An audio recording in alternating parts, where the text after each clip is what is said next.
Welcome back to EFD for this week's edition of Euro Transfer Talk. With Europe's top sides refamiliarising themselves with the weaknesses in their squads following the restart, the transfer rumours have been coming thick and fast this past week.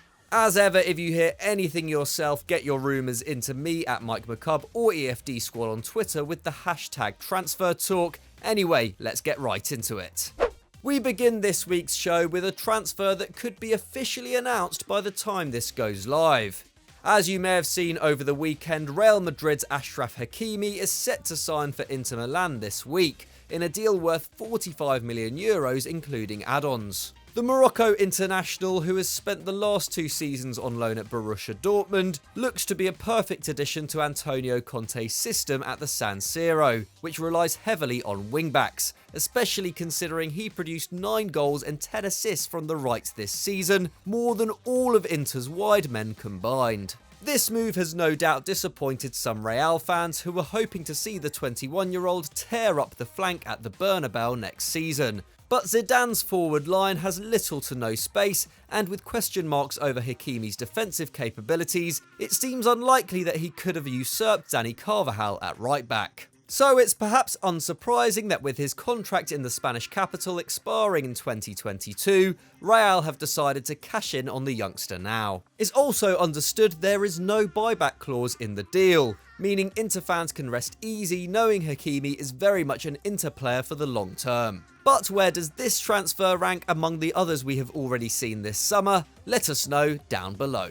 Over to Napoli now, where it's looking increasingly likely that Kalidou Koulibaly will finally leave this summer. But while reports last week suggested the Senegalese centre-back would be heading to Manchester City, it now appears Liverpool could be in for him too. According to Tutto Sport, the newly crowned Premier League champions are set to make a move for him this week, and may even use Dejan Lovren to sweeten the deal for the Italian outfit. Napoli chairman Aurelio De Laurentiis is apparently still sticking with his €100 million valuation of Coulibaly, who turned 29 earlier this month. But it's generally understood this will have to come down if he is serious about selling the coveted defender, with the reported fee put forward by Man City standing closer to €80 million. And with Mundo Deportivo claiming last week that the former Genk centre-back is keen to work with Pep Guardiola specifically, Liverpool may already be fighting a losing battle. Either way, this is a transfer saga that could effectively decide where the Premier League title ends up next season.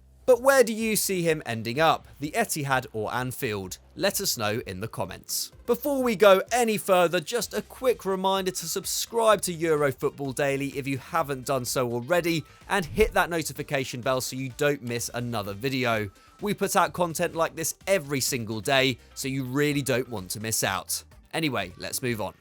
If Liverpool are successful with luring Coulibaly to Merseyside, Man City could turn their attention to the San Siro, as, according to Calcio Mercato, Inter Milan may pursue Sergio Aguero in a deal which would see Milan's Skriniar move in the other direction. Skriniar has been firmly on the radar of a number of top clubs, including City, over the past 2 years, and has been integral to the Nerazzurri since his move from Sampdoria in 2017, with Romelu Lukaku the only Inter player to rack up more minutes than him this season. The Slovakian centre-back is valued around the €50 million mark, so with a 32-year-old Aguero entering the final year of his contract, the citizens would surely have to entertain Inter with an additional fee. But there's no doubt Antonio Conte could do with another top-class centre-forward. Lautaro Martinez will leave Serie A this summer if his release clause is met, and the club still haven't finalised extending Alexis Sanchez's loan deal at the San Siro. It's already looking like another summer of big activity for the Italian giants.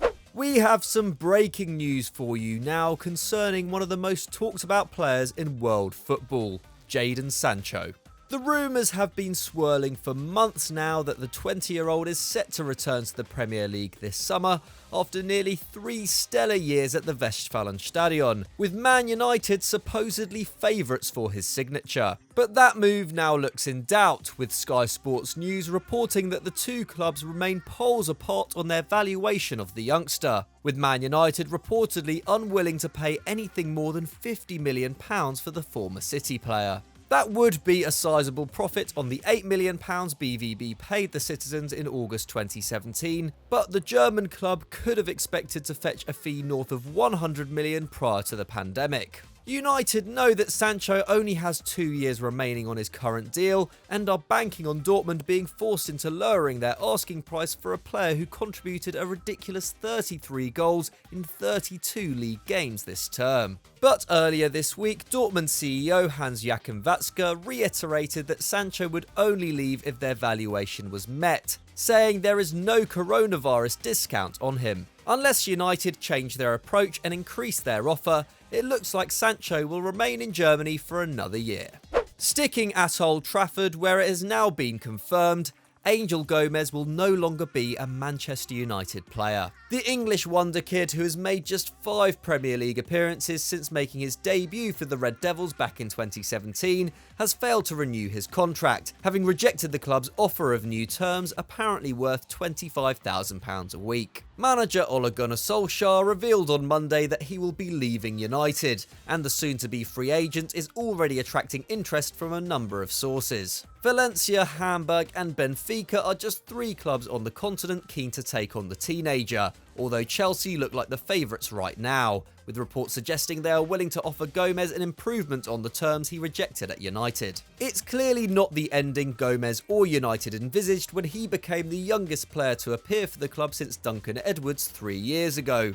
But with the January signing of Bruno Fernandes and the newfound prominence of Mason Greenwood in the senior setup, first-team football at Old Trafford is simply not a realistic prospect for the 19-year-old. Here at TFD, we're hoping he can fulfill his potential wherever he chooses next.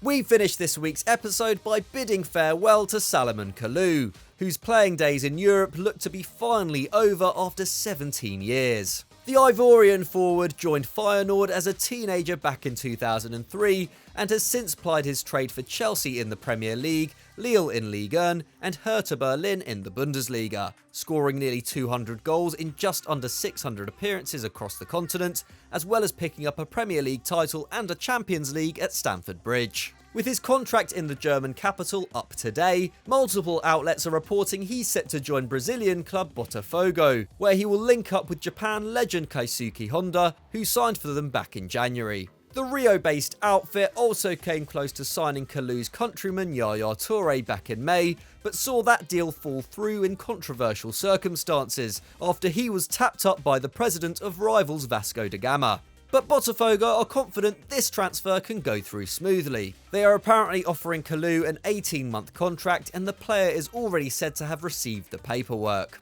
Hopefully this is a deal that can work for both parties. After all, you can do a lot worse than seeing out your playing days in Brazil. So that's all we have time for on this week's Euro Transfer Talk. As ever, if you hear anything yourself, let us know on Twitter. And if you enjoyed this video, why not click on screen right now, as I'm sure it's another banger. Don't forget to like this video and subscribe if you haven't done so already. Thanks for watching, and we'll see you next time.